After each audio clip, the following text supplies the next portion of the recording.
थोडी सागर निळाई, थोडे शंखनी शिंपले, कधी चांदणी टिपूर तुझ्या डोळ्यात वाचले. कधी उतरला चंद्र तुझ्या माझ्या अंगणात, स्वप्न पाखरांचा थवा विसावला उंजळीत.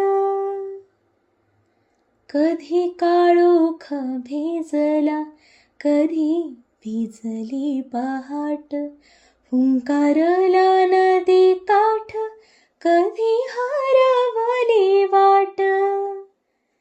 वाऱ्या पावसाची गाज, काळी भासतच दाट, कधी धुसर धुसर एक वादळ